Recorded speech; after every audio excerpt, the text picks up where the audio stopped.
እስራኤል የአሜሪካን መንግስት ትቆጣጠራለች። አሜሪካ ከእስራኤል ጋር እጅና ጓንት ሆና ከኢራን ጋር ጦርነት ውስጥ በገባችበት በዚህ ወቅት ብዙ ሰዎች አንድ ግልጽ ጥያቄ እየጠየቁ ነው።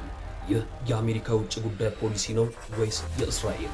ይህንን ጥያቄ ድምጾን ከፍ አድርገው ከጠየቁ ገና አረፍተ ነገሩን ሳይጨርሱ ጸረ ሴማዊ ወይም አንቲሴሚቲክ ተብለው ሊፈረጁ ይችላሉ።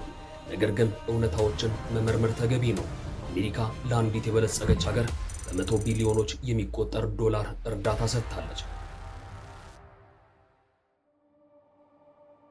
የአይፓክ ተጽዕኖ ፈጣሪ ቡድንም ዋሽንግተንን መስመር ለማስያዝ በአንድ የምርጫ ዘመን ብቻ 100 ሚሊዮን ዶላር አውጥቷል። ስለዚህ ጥያቄው እብደት አይደለም፣ ጉዳዩ ውስብስብ ነው። በዓለም ላይ ለሚከሰቱ መጥፎ ነገሮች ሁሉ በስተጀርባ የአይሁድ ተጽዕኖ አለ ብለው የሚያምኑ ብዙ ሰዎች አሉ። ነገር ግን እውነተኛው ታሪክ የሴራ ትንታኔ አያስፈልገውም። በመጀመሪያ አሜሪካ ለእስራኤል የምትሰጠውን እናያለን። ከዚያም አሜሪካ በመካከለኛው ምስራቅ ያላትን ሰፊ ሚና እንመለከታለን። በመቀጠልም ደግሞ ነገሩን ገልበጥ አድርገን የእስራኤልን ተጽዕኖ በአሜሪካ ላይ ከአይፓክና ከምርጫ ጀምሮ እንቃኛለን። በመጨረሻም የአይሁድ ኃይል በአሜሪካ ምን እንደሚመስልና የእስራኤል ጠንካራ ደጋፊዎች እነማን እንደሆኑ ስታውቁ ትገረሙ ይሆናል። አሜሪካ ለእስራኤል ምን ትሰጣለች?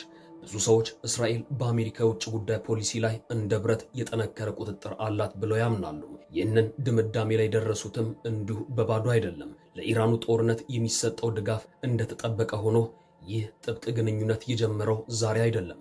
ለበርካታ አስርት ዓመታት አሜሪካውያን ፖለቲከኞች ማን የበለጠ ለእስራኤል ይቆረቆራል በሚል የሚፎካከሩም ይመስላሉ። ከሬጋን እስከ ባይደን ያሉት መሪዎች የሚጠቁሙት ቃላት አንድ አይነት ናቸው። የማይናወጥ ቁርጠኝነት፣ የብረት ማዕዘን የሆነ ጥምረትና የተከበረ ወዳጅ። ገንዘቡን እንመልከት። የአሜሪካ ኮንግረስ በየዓመቱ ለእስራኤል የሚሰጠውን እርዳታ በከፍተኛ ድምፅ ያጸድቃል። አሜሪካ በዓመት 3.8 ቢሊዮን ዶላር መደበኛ የወታደራዊ እርዳታ ትሰጣለች።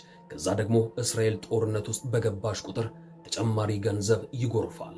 ከ1948 ጀምሮ እስካሁን አሜሪካ ለእስራኤል የሰጠችው አጠቃላይ እርዳታ ከ300 ቢሊዮን ዶላር በላይ ይገመታል።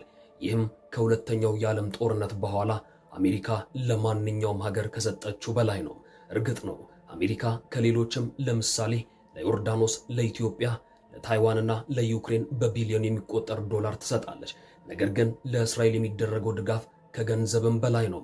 እጅግ ዘመናዊ የጦር መሳሪያዎችን ቀድሞ ማግኘት፣ የጋራ ወታደራዊ ልምምድና ከሁሉ በላይ ደግሞ በዲፕሎማሲው መስክ የሚደረግ ጥበቃ ይገኝበታል።